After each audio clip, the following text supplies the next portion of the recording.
What does the American identity mean to you? What traits compose the American character?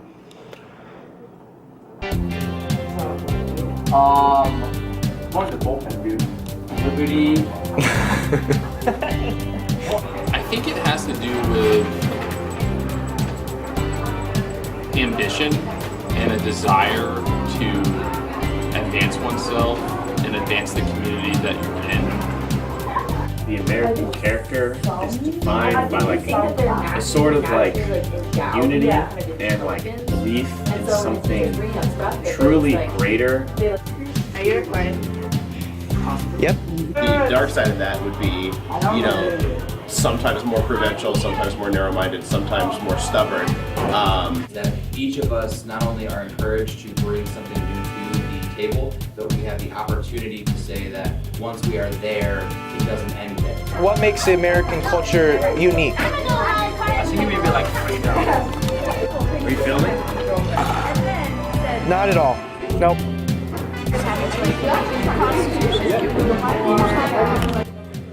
Today, on Channel 11, we will be manhandling the questions about the so-called American identity. What conglomerate of traits compose our American minds? Stay tuned as we discuss the forging of the American identity.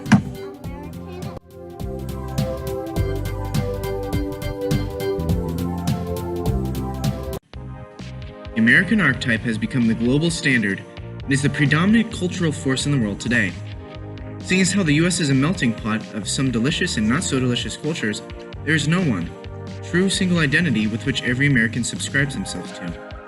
That being said, there are some underlying flavors that are inherent in the American character as a whole, the broth of which this American melting pot is made. For example, like how the British historian Rupert Wilkinson proposes that the American character is overshadowed by 4 fears. In his book, Pursuit of the American Character, Old Wilkinson covers these 4 fears in depth. The first fear is of being owned. Many of the American forefathers were escaping oppression in Europe, and their fears have persisted such that there is now a deep distrust of centralized government and large institutions. This could explain why communism has, historically, possessed an inherent distrustful and scary aura to the Americans. Second, the fear of falling apart. Having built a large nation, the early American intellectuals feared everything coming undone, and as you can imagine, this fear was solidified by the Civil War. This is expressed at the personal level with the need to have a perfect life, with a perfect face, and a perfect family. It is the fear of losing identity or control in a turbulent world. Thirdly, the fear of falling away. This fear is about Americans losing their way and abandoning the American dreams of their forefathers, including the idea that we should be the moral beacon of the world. The original concept of America was relatively utopian, and there's a constant concern that this societal perfection will be eroded by the temptations of the material world. And lastly, the fear of winding down. This is the fear of losing the boundless energy that still pervades the dynamism of American business today. The great American dream of rag to riches, and subsequent social and global position, is broadly accepted as being attained through enormous energy and diligence. When this fades, either from economic hardships or in comparison to other countries such as India or China, then this fear is increased. On the other hand, the environmentalist and writer Wendell Berry describes the American culture as an eternal war between the duality of our character. Half of the American mind desires a constant expansion, while the other half seeks to prioritize the preservation of the homestead.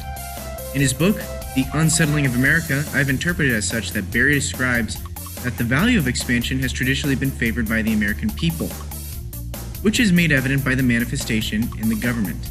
This trait is dominant over the other half of the American character. The longing of the American people to connect and completely, quote-unquote, settle their homes, both in terms of the natural world and the community, has historically been bullied into being a small facet of the American identity. Berry claims that because the American people have nowhere left to run from themselves, seeing as how all the realistic frontiers presented to America have been conquered, the American character must lose its grip on the values of geographical, financial, and materialistic expansion, or face extinction.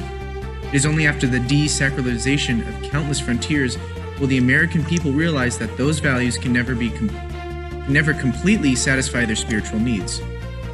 Berry presents a rather bold and eschatonic view, if I do say so myself, but I personally think it is an equally valid one, which deserves more scholarly recognition. Now, on the other hand, it is extremely important to note that there is a theory by the Harvard professor David Fischer that states there is no single American identity. Rather, he argues in his book Albion that the American cultures can be divided into 4 large subgroups, each one existing from a large cultural migration that originated from mutually unique groups in Great Britain. He attributes the exodus of Pilgrims and Puritans, who traveled mostly from eastern England counties into the New England region, as influencing the northeastern United States educational and corporate culture. The mass migration of Cavaliers and indentured servants from southern England to Virginia and the Carolinas contributed to the southern United States plantation culture. I myself would like to add on to Fisher's point by making a relatively educated claim that the lowly origins of the southern Englanders played a large part in the psychology of being a slave owner. Out of fear of becoming subservient again, the Cavaliers saw dominance themselves, which was granted to them in the form of slaves. Fisher's third mass migration was that of the Middle Englanders and Quakers to the Midwest and Mid-Atlantic of the U.S., where they influenced the industrialist culture of the forthcoming country. Fisher's fourth and final migration was that of the Scotch-Irish peoples to the eastern Appalachian borders of the U.S. There, they were the primary culture expanding westward, but ironically also influenced the culture of the Western ranch and the Southern agrarianism. So just a quick recap of the 3 theories. Wilkinson said that the American character was divided into 4 spheres. Berry said that the American identity was split between an unbalanced duality of the expansion and settling in. And Fisher said that the American culture could be characterized by 4 ethnic migrations. To conclude the video, I would like to present a theory of my own, an amalgamation of some of the previously stated theories and observations made while reading the book The American Pageant by David Kennedy and Elizabeth Cohen. My thesis is that the American identity can easily be encompassed by the idea that we are always rebelling against the perceived suppression of individualism.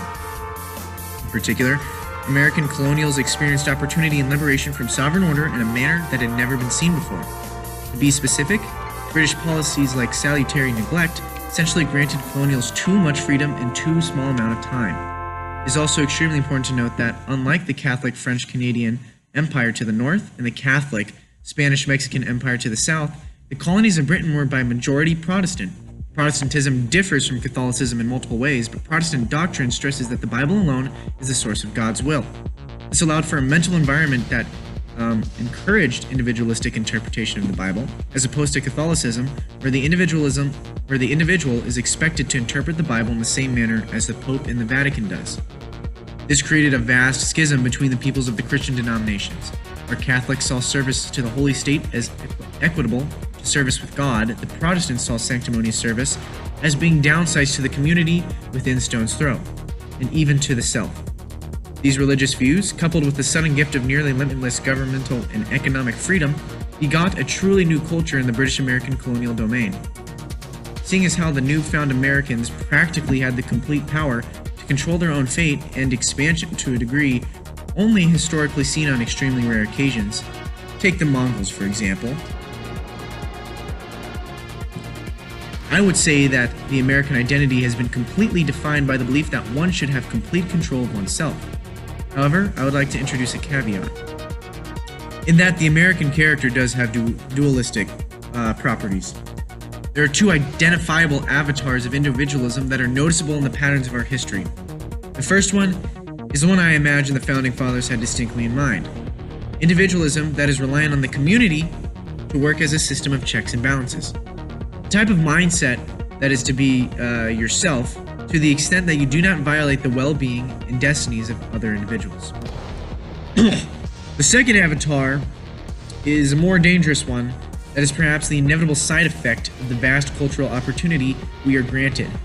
Rather than individualism, I think the darker side of America's yin-yang is more of akin to egoism.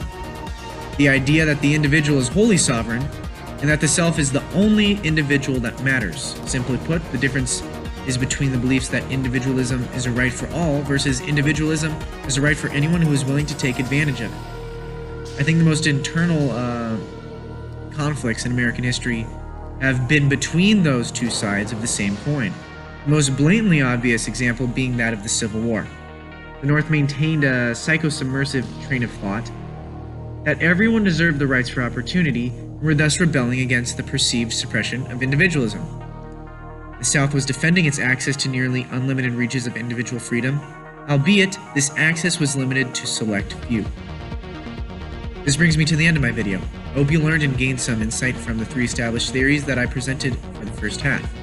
Moreover, I sincerely hope you found my own thesis and ideas credible enough to implement in your own observations of American history, maybe even a more current context as well. This has been me, reporting from Channel 11 for the prattling masses like you.